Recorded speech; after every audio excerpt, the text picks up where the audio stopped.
দর্শক, আমার এখানে একটা মেয়ের ছবি দেখতে পাচ্ছেন, নাম হচ্ছে জান্নাত জাহান শিফা। আর সাম্প্রতিক এই মেয়ের একটি ভিডিও সামাজিক যোগাযোগ মাধ্যমে ভাইরাল হয়ে গিয়েছে, যেটা হয়তো অনেকেই দেখতে পেয়েছেন। এখানে অনেক গাইডলাইন্সের কারণে আমি দেখাতে পাচ্ছি না। আপনারা সকলে দেখতে পেয়েছেন যে মেয়ে নিজের বাবাকে, আপন বাবাকে দুনিয়া থেকে বিদায় করে দিয়েছেন, সাভারের ঘটনা। প্রিয় দর্শক, আজকে ভিডিওটা আপনাদের জন্য। আপনারা বলেন তো, একজন সন্তান সবচেয়ে কার কাছে বেশি নিরাপদ? আপনারা হ্যাঁ, এই কথাটাই বলবেন যে মা বাবার কাছে নিরাপদ। আমিও সেটাই বলবো, মা বাবার কাছে নিরাপদ। কিন্তু এই মেয়ের ক্ষেত্রে কি হয়েছে বা এই বাবার ক্ষেত্রে কি হয়েছে, যদি ভিডিওটা সম্পূর্ণ জুড়ে দেখুন তাহলে আপনারা বুঝতে পারবেন। মেয়ের নাম হচ্ছে জান্নাত জাহান শিফা, আর বাবার নাম হচ্ছে আব্দুল সত্তার। বাড়ি হচ্ছে তাদের নাটোরে। নাটোরে তাদের বাড়ি। গত 6 মাস ধরে তারা সাভারে একটি বাসা ভাড়া নিয়েছেন, বহুতলা ভবনের 5 তলায়। সেখানে একটি বাসা ভাড়া করে বাবা মেয়ে একসাথে থাকা শুরু করেছে। এ মেয়ে তার বাবাকে দুনিয়া থেকে রাত্রিবেলায় বিদায় করে দিয়ে 999 জাতীয় জরুরি সেবায় কল দিয়ে বলে যে আমি আমার বাবাকে দুনিয়া থেকে বিদায় করে দিয়েছি, আমাকে ধরেন আর এনাকে নিয়ে যান। ঘটনা এখানে শুরু নয়, ঘটনা 2022 সালে, হয়তো অনেকের অজানা, এজন্য বলছি ভিডিও সম্পূর্ণ জুড়ে দেখুন। 2022 সালে এই মেয়ে জান্নাত জাহান শিফা তার বাবার নামে একটি ওই ধরনের কাজের জন্য, ওই ধরনের কাজ আপনারা বোঝেন, মানে আমি বলতে পারছেন, আপনারা বুঝে নেন। ওই ধরনের কাজের জন্য থানায় কিন্তু একটি মামলা করেন। সেই মামলা তার বাবা কিন্তু দীর্ঘদিন জেল খাটেন। জেল থেকে বের হয়ে আবার মেয়ের সঙ্গে থাকা শুরু করেন। গত 6 মাস হলো সাভারে এসে বসবাস করা শুরু করেন। সে থেকে ঘটনার সূত্রপাত, তাদের মধ্যে ঝামেলা চলতে থাকে।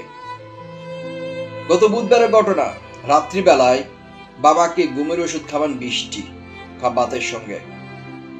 যখন ঘুম যায় বাবা, তার আপন বাবা, তখন মেয়ে সুযোগ বুঝি জান্নাত জাহান শিফা, যে মনের কষ্ট থেকে, মনের দুঃখ থেকে, যে আপন বাবা আমার সাথে এ ধরনের কাজ করতে পারে, সে আমার বাবা, সে আমার বাবা, বাবা হয়ে আমাকে এই ধরনের কাজ করতে পারে। ভিডিওতে যা শুনতে পেয়েছে যে তার মা অনেক দিন আগে এই দুনিয়া থেকে বিদায় নিয়েছেন। মেয়ের কথাবার্তা বা অ্যাটিটিউড দেখে আমার কেন অস্বাভাবিক মনে হচ্ছে তার পোশাক আশাক। আবার 2022 সালের ঘটনা যদি দেখি বা এখন বর্তমানে ঘটনা যদি দেখি, বোঝা যায় যে বাবা কিছু একটা করেছে। কারণ 2022 সালে মামলার পর কিন্তু জেলও খেটেছে এই বাবা, জান্নাত জাহান শিফার বাবা। তাহলে বোঝা যায় যে হয়েছে, কিছু একটা করছে তার মেয়েকে। এজন্য বাবার প্রতি এতটাই বিরক্ত, এতটাই ঘৃণা, এতটাই অনীহা,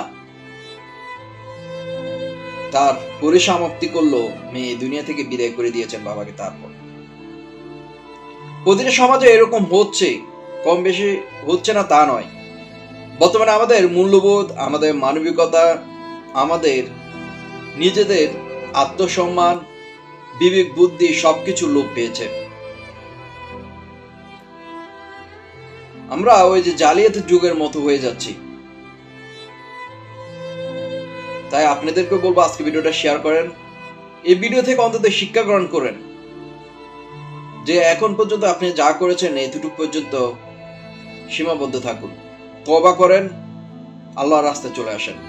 এই মেয়ের কি চাষতে, হ্যাঁ, যে কাজটি করেছে হয়তো এটা শাস্তিযোগ্য অপরাধ।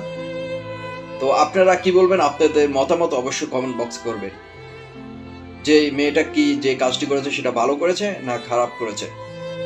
ঘটনা ঘটেছে সাভারে 5 তলা বহুতল ভবনে। তার মেয়ে বাড়ি হচ্ছে নাটোরে। দুঃখজনক একটি বিষয়, যা বলার আপনারা বলেন।